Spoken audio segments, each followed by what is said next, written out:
Hello, so with the rumors of a Fnaf movie 2, because the first one was successful, I thought, hey, why don't I make a video with my ideas on how the plot of the second movie could go. So that's this video. I will tell you my idea for a plot for the Fnaf movie 2. Keep in mind that this isn't a plot I expect in the movie. This video is just made for some fun. I will go over the plot and some references. Again, don't take anything too seriously, and this video won't be like super detailed, just some general ideas I have. Also, it gets a bit dumb, but oh well. And some of it doesn't make sense if you think about it. There are a few plot holes. This isn't a serious guess on what the plot will be. I just wanted to make this for a little bit of fun. Like and subscribe, and let's start. My idea for the second movie would take place a few years after the first one, because you know, our boy Afton got locked in the safe room. I think about 5 years would be a good time. 30 years would definitely be too much. Abby would now be in her teenage years, and Mike would be around 30. Vanessa sometime visits Mike and Abby, because I think she should be kept alive. Mike doesn't care as much anymore about saving his brother. He's just happy that he has Abby now. However, Abby, now being 15, and being sort of an outcast at school, due to, well, traumatic experiences at Freddy Fazbear's Pizza. Although Abby really wants to go back to Freddy's, Mike does not let her. Mike wants to forget this whole thing happened, and so does Vanessa. But Abby has this feeling that it's not over yet. She wants to go back to Freddy's and talk to the animatronics, to her friends. One day, or rather night, she decides to sneak out to Freddy's. She goes inside, but strangely, when she goes to check for the animatronics, they are not there. She checks all around the pizzeria and comes across a secret room, that being the safe room. She goes inside, but nothing is there. Springtrap is not there. However, she hears something down in the basement of Freddy's. She hears something. Someone is there. She goes to investigate and she sees a man that we have not yet seen. The man is collecting stuff into a backpack and a few bags. Abby runs away, back home. Since the movie is not canon to the games and the books, I thought, why not have some fun? In this canon, instead of Henry becoming an enemy to Afton, he becomes an ally, and he destroyed all the animatronics and brought Springtrap outside. He is also collecting objects from the pizzeria. The reason will be revealed later on. So, Abby is now at her house, wondering who the mysterious man was. She doesn't tell Mike or Vanessa, but she thinks about telling. A few days pass. Abby is constantly thinking about the man. She can't really focus at school because of it. When she gets home, she turns on the TV and sees something that, well, surprises her, to say the least. Once again, we will change the lore and timeline a bit, because the movie canon is different. So I wanted to take advantage of that. What she sees on TV is an advertisement for the grand revival of Freddy Fazbear's Pizza, a new location opening just a 20-minute drive away from where they live. This Freddy's is bigger, has more animatronics, and is supposed to be a big comeback of the once successful Freddy Fazbear's franchise. In the ad, she sees the same man that she saw in the basement of the previous Freddy's location. Keep in mind that Abby wants to go back to the animatronics to talk to them, because this might sound weird, but I feel like she would want to go back and make sure that they are still there, and that they are still okay. Abby decides to tell Mike about the ad, and what she saw in the basement of Freddy's. Although Mike is disappointed that Abby snuck off to Freddy's, he didn't have time to worry about that right now. Mike later then told Vanessa, and then Mike and Vanessa think about if they should go to the new location. And even though Mike wants his life to go back to normal, to let go of the past, he thought about all the innocent children that may die if this turns out to be another death trap. Mike decides to go to the new Freddy's location during the day to investigate a little. He arrives and there's a lot of kids and noise and pizza. However, the new animatronics are what catches his eye. A new plastic looking Freddy, Bonnie, and Chica. They look oddly modern. Mike also notices a weird mangled animatronic, a pull apart and put back together attraction, and a little balloon kid. Something about this place feels off. Mike is drawn to one of the employee-only rooms. As he approaches, a man comes up behind him. The man is Henry. "Can I help you?" the man says, and Mike looks at him, unsure of how to answer. Then Vanessa enters the building. She was supposed to stay outside, just in case things got out of hand, and because she was scared her dad was in the building. When Vanessa comes inside, all the animatronics on stage look at her and say, "Criminal, criminal, criminal." Then Henry approaches Vanessa.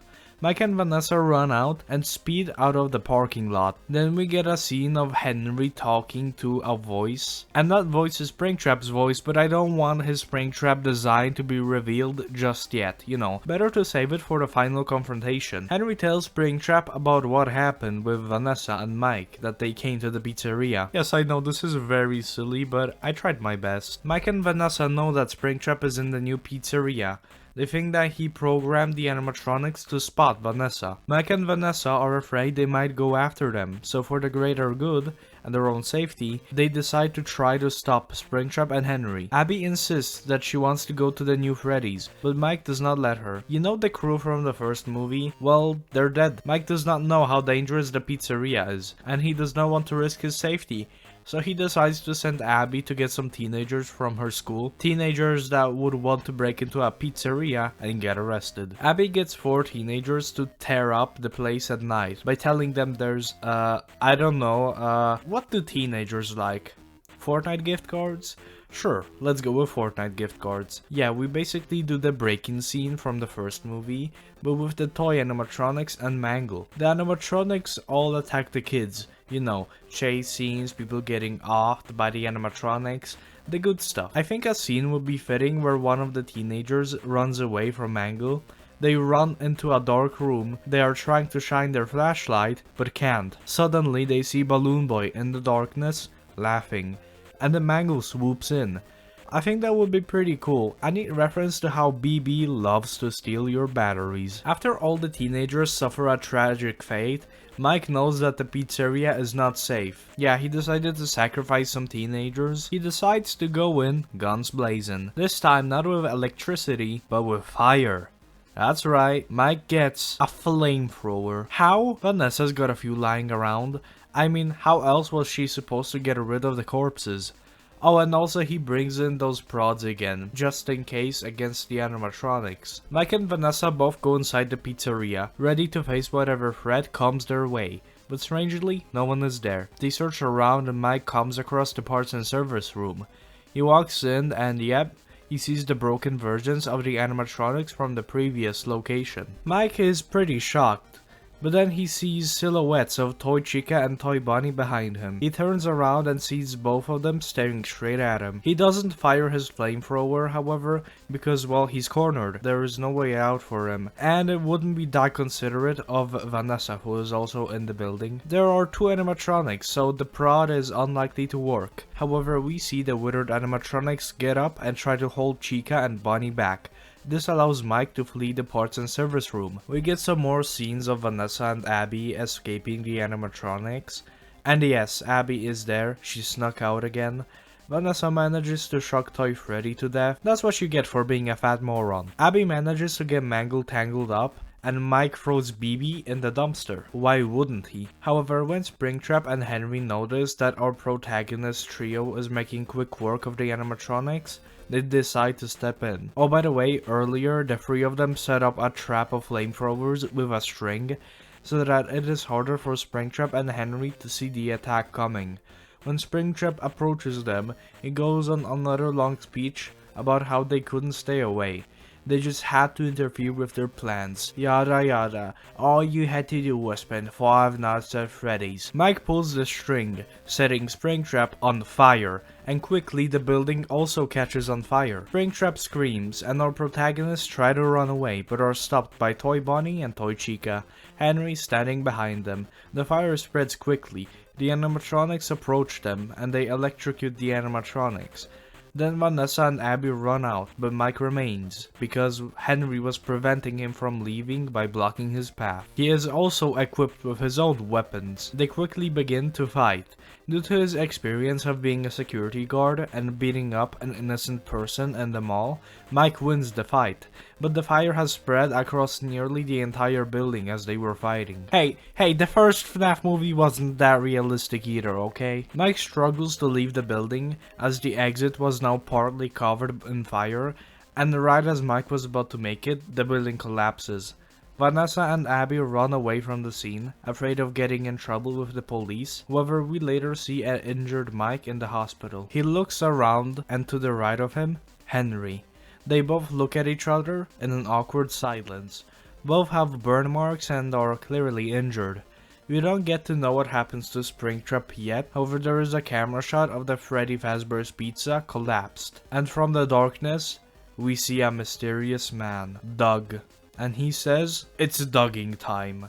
Roll credits, play the GT music song I guess, movie over.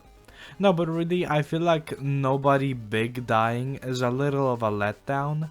The stakes aren't that high in my opinion, but I feel like it fits because we can still have Henry and Springtrap potentially working together in the future, and we could have a cool finale in the third movie. This movie shows us what Henry and Afton are capable of, which I feel would raise the stakes for the next movie. As for references, I feel like we have to have Markiplier. Maybe he can play one of the teenagers? Actually no, that's a terrible idea. We could have a small Lolbit reference by having the head of Lolbit in the parts and service room, for example. I think that would be pretty cool. Before you say it, yes, I know that my idea is dumb and very out there, but please don't take this video too seriously. Yes, there are plot holes in my idea. This was just supposed to be for fun, not a serious guess on what I think the second movie will be. Let me know what ideas you have for FNAF Movie 2 in the comments below. Like and subscribe. This was GameSpeaking, and goodbye.